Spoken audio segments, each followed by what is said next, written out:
Hello everyone, welcome back to my lecture series on strategic management. We are in chapter 5, competitive positioning. In that, we started our discussion on e-business strategies. And in the last video, we discussed about artificial intelligence. And in this video, our focus is on fintech.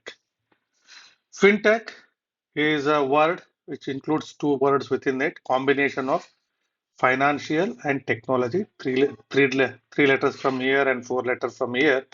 So it is now fintech. Yes, just couple of years back, not couple of years, like a couple, 1 or 2 decades back, it was a common practice that people used to go to bank, they stand in queue and then collect money at a counter. Okay. And even now also many people are doing it. They write a check and then somebody used to go and collect it, or they write a self check.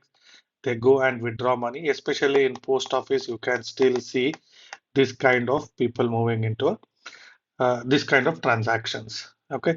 So now there is a long way from last 2 decades. A lot of advancement happened, the way banks deal with public, and also how the money market is also like earlier it is always a paper money. Now we have a lot of digital money concept, wallets, and then most recently cryptocurrencies. Right, a lot of changes are happening in this sector, especially for the way banking and insurance companies are company insurance or investment management companies are highly impacted with fintech. So making a fintech strategy is one of the important aspect for every business. So fintech strategy is all about from invention of digital money to double entry bookkeeping. So everything, right? Whatever we do, whether it is a digital money or a paper money, end of the day, it should be get accounted properly. So fintech is a completely innovative idea which helps in dealing with the current requirements of a businesses in education, retail banking, fundraising, other areas, other sectors. But basically, it is for finance, that is retail banking and insurance especially.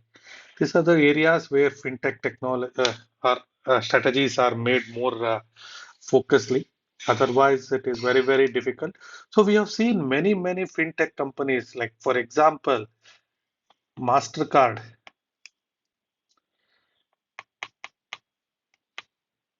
They don't do banking, but it is a fintech company which supports for banking transaction. So equivalent in India, Rupee, and now advanced UPI in India, which is again winning the hearts of Indian citizens. Everybody is making payments to UPI. All these things are part of our fintech strategies of a country or a company or anything. So companies are inventing new and new fintech services, which will be leveraged by banking and insurance sectors. So as per Ernst and Young's 2017 FinTech Adoption Index, at least 1/3 of consumers utilize at least two or more fintech services. Definitely, right? Everyone are using fintech services from a bank and insurance company. So by 2017, at the end of 2017, almost like 1/3 of customers were using one or the other fintech services. Hope you are clear with the term what is fintech. Fintech is all about innovations in the finance sector, which will uh, transform the way we deal with financial services. Okay, so few examples we will see cryptocurrency. Very few countries acknowledge this as a currency, but we don't know. Still, the acceptance for cryptocurrencies is very limited. These are the currencies which are developed using a blockchain technology like Ethereum, uh, Ethereum, a distributed ledger technology. We will talk about this blockchain technology in the next video.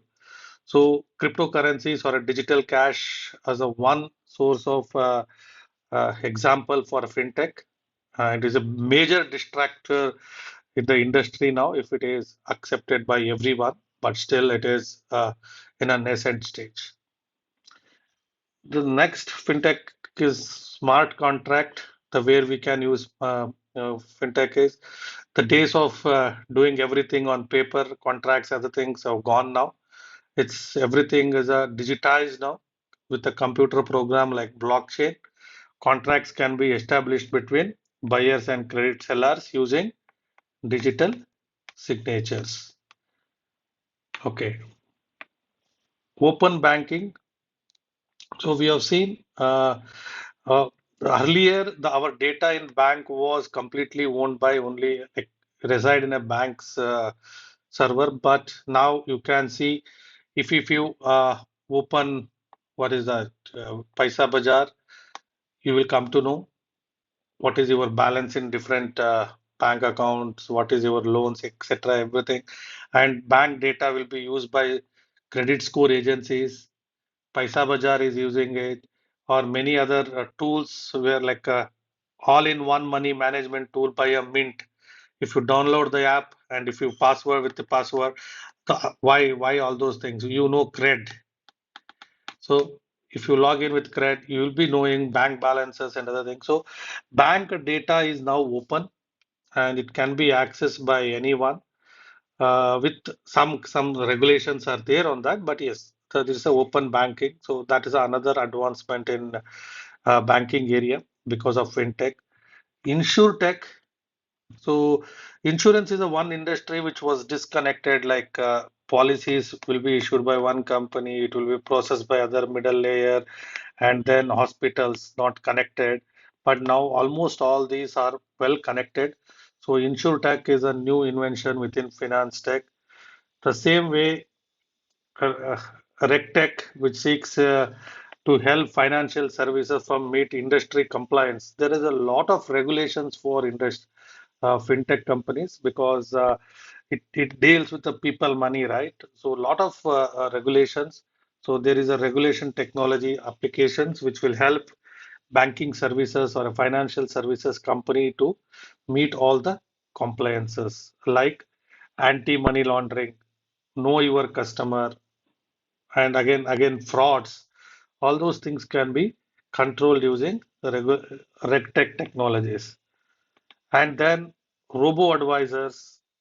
So advisors are like not a human beings now with artificial intelligence. There are a lot of robots which are introduced by banks now. When you dial for customer care help, you can see that the robots answers automatically. And unbanked or underbanked services. So it is all like there is no need of having your traditional bank or a mainstream banks. So it is always like people can do completely on a net or a phone. Cyber security. So it is one of the important aspect for a fintech or a BFSI companies, banking and financial services and insurance companies, because when the data is open across and available to everyone, there is a possibility of a digital crime. So we have been hearing that people are taking passwords, they're misusing ATMs, etc. So those can be like another important area within fintech. So basic users of fintech are B2B for banks, some business clients, B2C for small businesses, consumers. All these people are using fintech applications.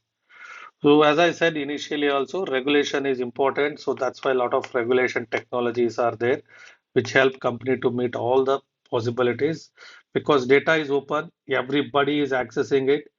And when we deal with cryptocurrencies, there is a huge amount of scam and frauds we can see. So to regulate all these things, every countries are making a lot of regulations with respect to banking, financial services, and insurance, BFSI sector. So it is not a one day, like if we start talking about BFSI sector regulation, it is a big topic altogether.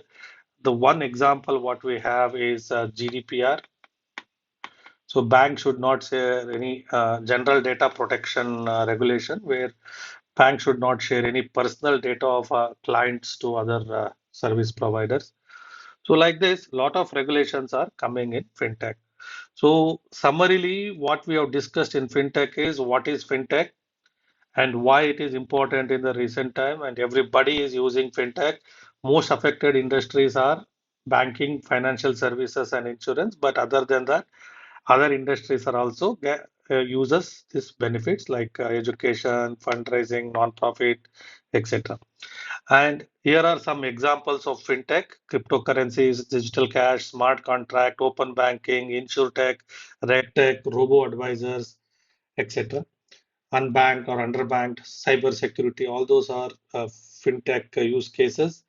And fintech will be used by B2B for banks, business clients, B2C for small businesses and consumers.